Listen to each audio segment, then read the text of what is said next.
All right, my friends, Kathy writes in. Kathy, we're going to call her Kathy from Florida because we got some right capital action to do here. Hey, Josh, I love your videos and appreciate all that you do. Mucho gracias, Kathy.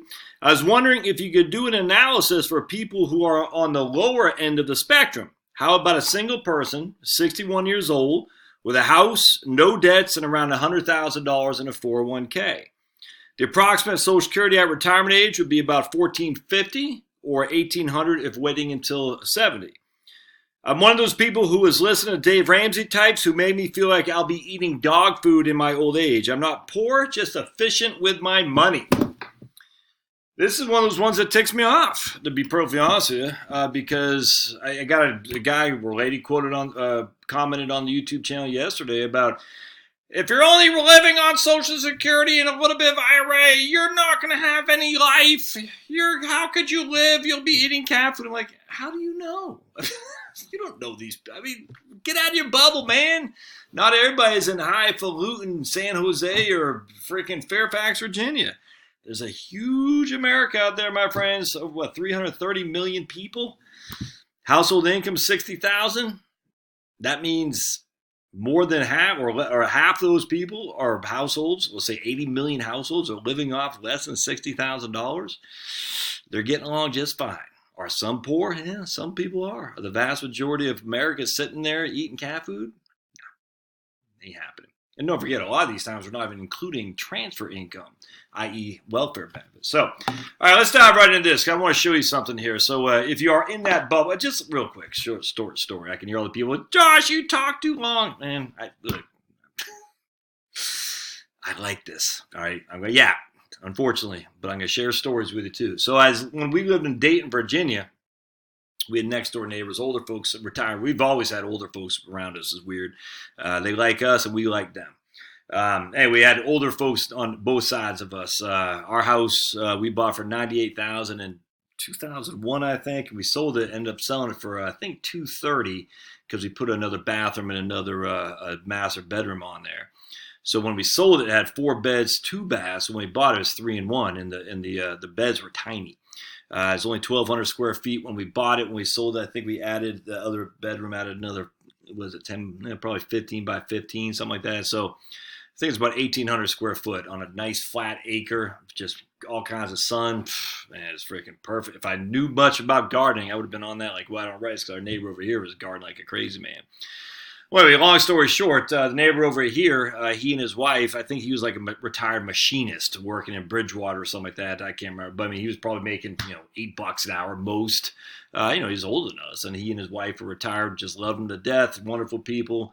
He drove one of those old boxy F-150s, if you recall. And, they're just getting along fine. They had season tickets at JMU, James Madison University, women's basketball, season tickets to Bridgewater football.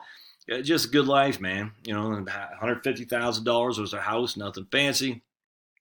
They used to buy meat from a local farmer, because tons of farmers out there in the Shenandoah Valley, and it was a good life. I think they had 3 kids or something like that, and just great people. They're getting along just fine. So he might have had a tiny pension, probably a couple $100 a month. Social Security, probably spousal benefit too, but they're doing just fine. Next door neighbor, same thing. I mean, and just the idea that you have to have some fancy highfalutin income in order to survive, it's just silly, man. And then, anyway, hindsight being what it is, I would and gladly trade this house. I love where I live. I'm very happy with our house. I'm not very happy with the mortgage. I tell you, I would move mountains in order to get out from this mortgage and have a smaller home that we could, live in on a nice flat piece of land with neighbors like that. Now, look, I'm not griping. I don't want anyone thinking I'm blessed. Now, I don't want to say blessed, because that sounds like if you don't have a nice house, you're not blessed. I don't mean it like that. I am fortunate. Let's just put it that way, and I'm grateful. But the mortgage is like a freaking, whatever that DeMarcules sword or whatever the thing's called. Look, man, I'm from Maine. I can't pronounce this stuff right. Whatever that sword is that hangs over your head, I feel like I have that over my head at all times, and it's my worry. My wife's worries about the kids, my worries about the money, and I hate that mortgage thing. But anyway, so who do you think's happier? Us? And I just use us for an example. Just a regular American kid, regular American family nowadays. The baby boomers in my generation, the consuming generations.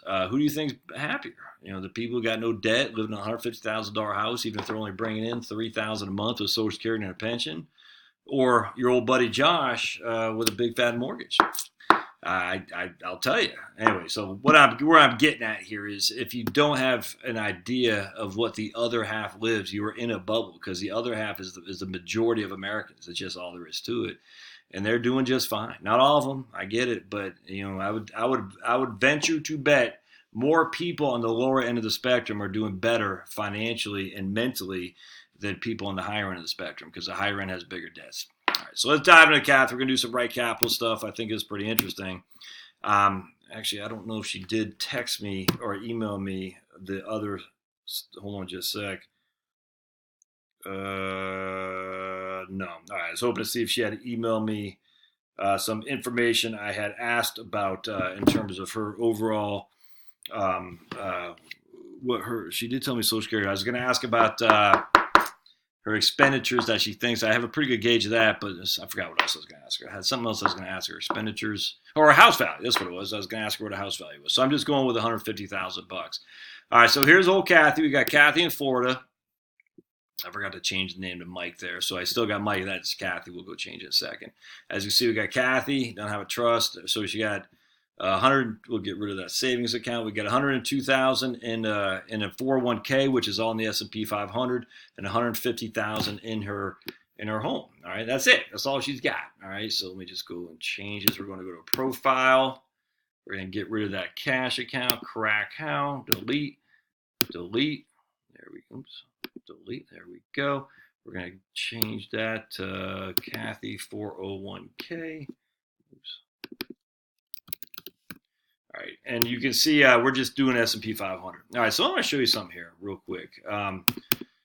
I do want to do a quick tutorial on the standard deviations and whatnot, what this means for if you're running your own right capital stuff. So her annual return is 7.4. Her standard deviation, we're just going to say, is 16%. So what that means is 7.4% is the mean, all right, the average return that we have empirically seen. Empirical is we've observed it. So we've observed the average return of being 7.4%. In this case, we're essentially saying that's what's going to be in the future. So if we go one standard deviation, that's what 68%, I think. We would expect the return would be anywhere between.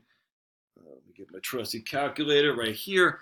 It would be anywhere between 7.4 and 16. So we'd expect it in one standard deviation to be 23 on the best side, and I'll explain this in just a second.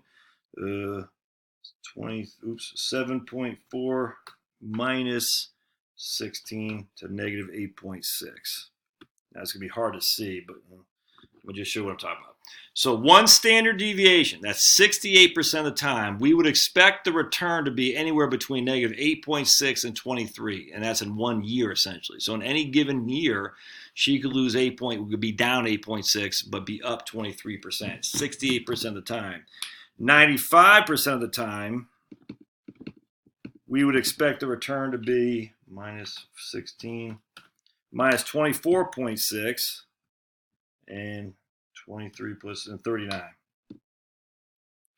So 95% of the time, we'd expect the return to be within minus 24. What did I say? Minus 24. I got to put a minus sign there. Minus 24.6 and up 39. So 95% of the time, in any given year, we'd expect her return to be negative 24 or positive 39. 99.7% of the time, we'd expect the return to be 39 plus, was this 16, to be 55 or 40. Yeah, it's almost perfect. It's almost spot on, actually. That's why I use this. So if you have I know it's going to be hard to see, but essentially 99.7% of the time in any given year, we'd expect her to receive between 55% on the up and 40% on the down. And I think I'm very comfortable using that scenario because I think it's spot on.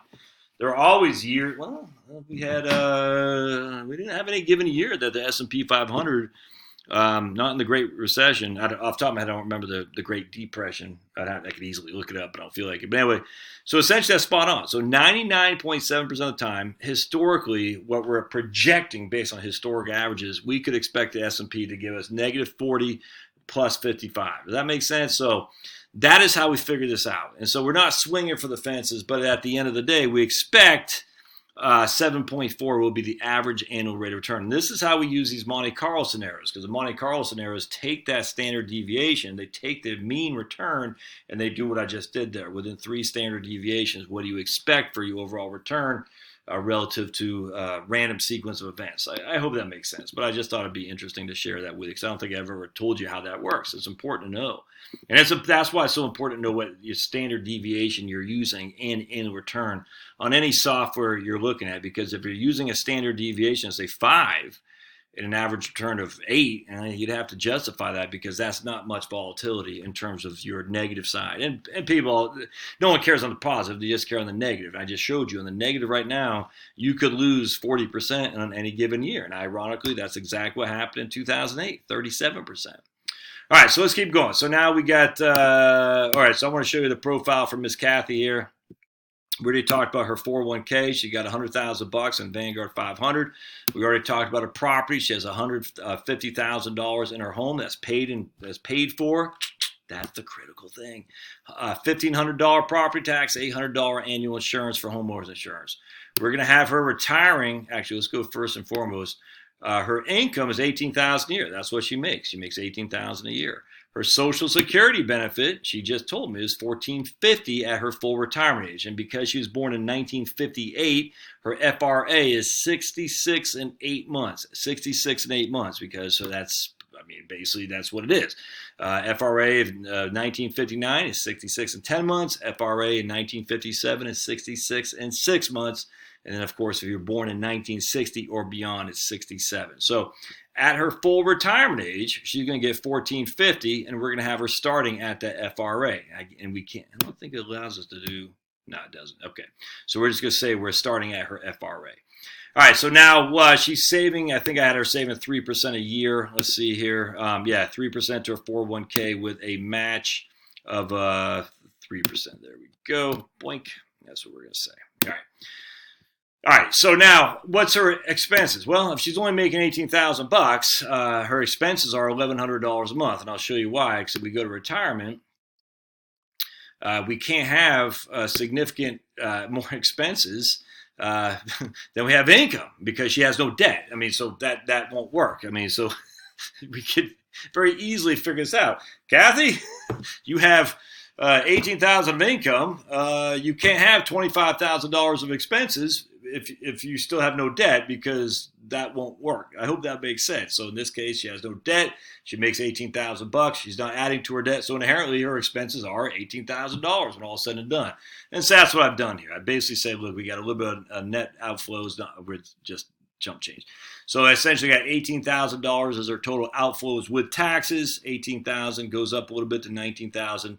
But now she's retiring she's retiring at her full. When did I retire? Hold a second. Income flows. Yeah, she's retiring at 66 when her full retirement age. And so she's going to replace her income with Social Security at that point. And if we take $1,450 times that by 12 times by 1.026 times 1.026 times 1.026 times 1.026, that gives us right there. Well, look at that, $19,280 of income from Social Security.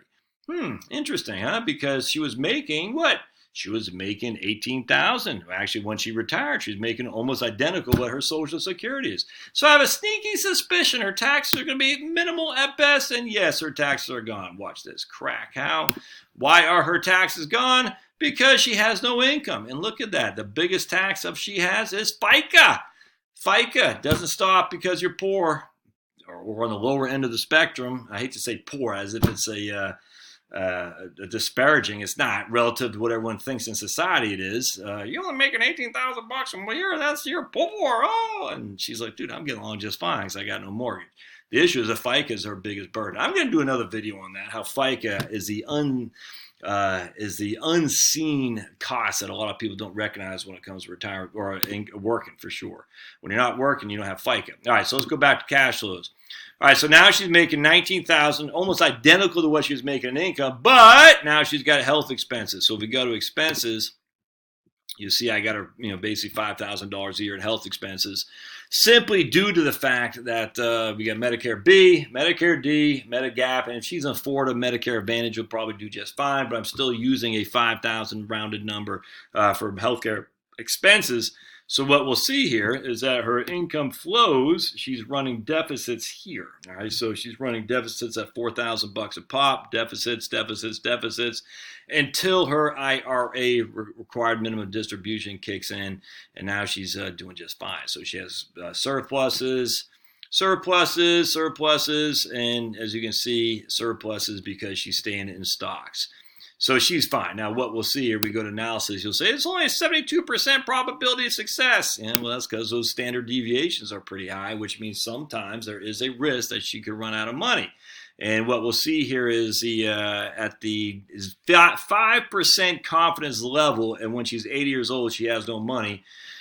Liquid net worth, but her median asset base is 186,000 liquid net worth, and so I'm very comfortable with that. Now, as we get closer to here, and we're starting to get a little bit more worrisome, but what Kathy should do is absolutely take reverse mortgage line of credit, even if she doesn't use it, get that sucker growing. Absolutely, she should do that with it. And I'm not going to look. I got it in here.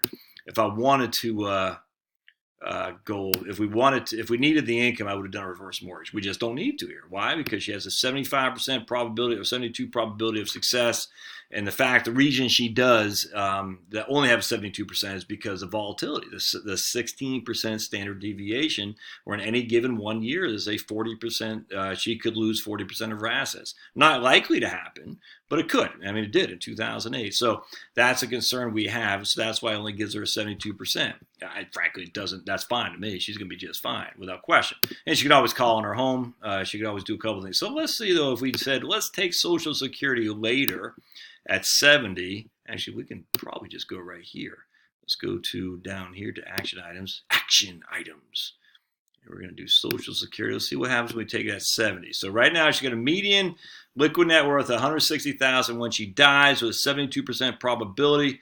Let's see what happens when she takes Social Security later. Ooh, 84. Yes, that's the absolute. And the reason for that is simply because we've reduced the standard deviation effect because she has less in her portfolio because she's taken out before she retires. So the quicker you, I hate to say exhausted because that sounds like you're running out of money, but the quicker you tap into your portfolio, the more you're trading off a volatile asset base with non-volatile asset base, i.e. Social Security. So it's absolutely a trade-off worth doing simply because it's saying, look, I'm going to live on my market portfolio right now, at least while the market's chugging along. I'm going to take it. And if we ever get killed in the market, I'll probably stop and take Social Security then. But I have this ace in the hole that says take Social Security later. As long as the market isn't getting hammered, I'll be in a better shape. So here, she increases her liquid net worth by almost $20,000 and increases her probability of success. I mean, either of these numbers are fine without question. Let's go from a tax perspective. She's probably not paying tax. Yeah, she's basically got no tax after she retires. She does have a little bit of tax in the front end just because she's pulling the money out of her portfolio until Social Security kicks in. So you can see here is she got no income for these 1, 2, 3, 4 years right there. So all these net flows got to come from her portfolio. So essentially, she's spending 24, 25. I mean, that portfolio should probably be pretty close to being exhausted, I would think. Gets down to about $69,000. Yeah, so. She did have a couple more years of work, and so it did grow to $140,000 by the time she retired, and then it went to 125, 109, 90 because it's still growing. So at the time she's 70, when Social Security kicks in, she's still got $72,000 in there. I'm pretty comfortable with that plan actually. Now the question always comes in, but Josh, she's not spending enough, and I say, yeah, well, where do I want to go to expenses? We have her living expenses going at retirement. Let's just show you here because I can't remember off the top of my head. $1,500, I think. Goals. We have her living, $1,200 a month as retirement living expenses adjusted for 3% inflation. So that's $1,200 a month. That's it's 15,000 a year roughly before inflation kicks in. So basically 15,000 a year, and she has her total expenses. She still has the housing, the real estate, taxes, and the homeowners insurance, and she'll have health care as well. So, at this stage, she's spending, $1,500, $1,300 a month on consumption. She's spending household debt right there, household expenditures of $2,400, and healthcare about $5,000. So it still costs her $23,000 to live, and that's tough initially because she's not has that, and then she has no income coming in. But if she were to stay working until, say, 66 or 67, hang it up and just pull from her portfolio until Social Security kicks in, she's gonna be in a good place. I mean, look, let's go to net worth. By the time she's dead at 90, she'll have $205,000 in her taxable account, and she'll have $99,000 in her 401k/IRA, and her home will be worth $200,000. So total net worth of $500,000. So I mean, these people say, like on the YouTube, she's not gonna have any lifestyle, and the only reason people live in small and poor roller houses is because they don't keep them up. I had another guy quote that. It's like, dude, who are these people? Have you never met just regular Americans? My goodness. She's going to be fine because we know for a fact she's not spending more than her income now. Why? Because she has no debt. So we know that for a fact. So I'm taking the liberty to assume what her expenses are, but I'm feeling pretty comfortable that that's her expenses because she's not adding to her debt. The facts are once she stops working, she's going to save this, $2,000 in taxes, which is basically going to pay half her healthcare costs when she goes into retirement. And then she's not going to have hardly any taxes later on. In fact, she'll have just a little bit. They got state of. I thought I had her living in Florida. Oh, is that? I don't know. Whatever. It doesn't matter. But anyway, I thought maybe I didn't change it over. Either way, she's not going to have any taxes to the state. She's not going to have any taxes to the Fed. She does have a little bit up front, but that's more. I mean, the taxes she's not paying anymore in FICA will go essentially to pay for a good amount of her healthcare costs once Medicare kicks in. She's good to go, man. $18,000. The critical thing is no house again, no mortgage. If we had a mortgage, that changes everything. But the fact she doesn't have a mortgage means she doesn't have that payment, which means she doesn't have to pay rent. That's called imputed income. And then she can turn around and take if she does a reverse mortgage line of credit. If she didn't need to tap into it, but if she does, it's there. So anyway, keep going, Kath. You're kicking butt, taking names. Obviously, you should stay working a couple more years, but man, just keep going. You're doing fine. And so for all you out there who think, the folks on Dave Ramsey or the folks on these channels that you're going to be eating dog food, there's no evidence of that. There's literally no evidence at all. I think that's people. I don't know what people are thinking. I don't know. Misery loves company is the only thing I can think. But, if you have it all comes back to not having a mortgage. If you don't have a mortgage and no rent, the world's your oyster. All right, as always, smash, like, share, and we'll see you next time.